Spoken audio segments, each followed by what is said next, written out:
L'istituto alberghiero di Castelfranco Veneto cade a pezzi. E questo ormai non è più solo il timore di studenti e insegnanti, che erano già scesi in piazza per protestare contro lo stato di degrado in cui versa la succursale. Ecco infatti cosa hanno trovato i ragazzi al loro arrivo a scuola, dopo una notte di pioggia incessante. Probabilmente proprio a causa delle pesanti infiltrazioni, un'aula al primo piano è diventata temporaneamente inagibile. Gli allievi di quella classe non hanno così potuto accedere al locale, sigillato per motivi di sicurezza.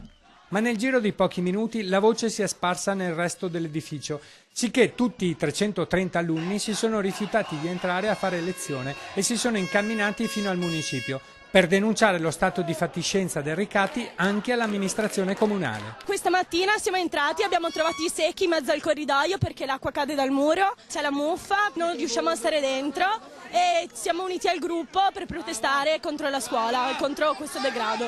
Abbiamo bisogno di sicurezza e noi non si può continuare con questa situazione. Qualcuno deve fare qualcosa. Le crepe sono dappertutto, non è solo un'aula. Dobbiamo aspettare un morto perché si faccia qualcosa. La situazione di degrado della sede staccata del Mafioli è ormai nota da tempo. Crepe, infiltrazioni, muffe, zone inagibili ed inquietanti vibrazioni. Ma il Comune ha spiegato di non poter intervenire in tempi brevi. Sull'intervento tempestivo ed immediato penso non serva neanche discutere, perché se serve rimettere a posto l'aula questo bisogna farlo, perché bisogna farlo.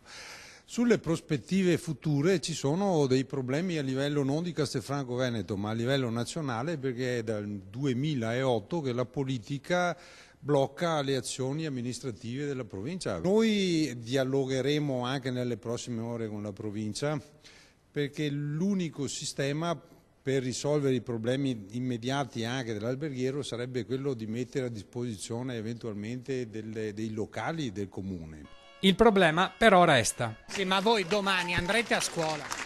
Domani entriamo a scuola. Io dico che domani è giusto entrare a scuola. Abbiamo un po' di paura, però non ci restano altre scelte, abbiamo le mani legate. No, io non sono d'accordo, perché alla fine nessuno può fare niente, non è colpa del comune, non è colpa della provincia, non è colpa dei professori, non è colpa di nessuno, però intanto dentro ci siamo noi.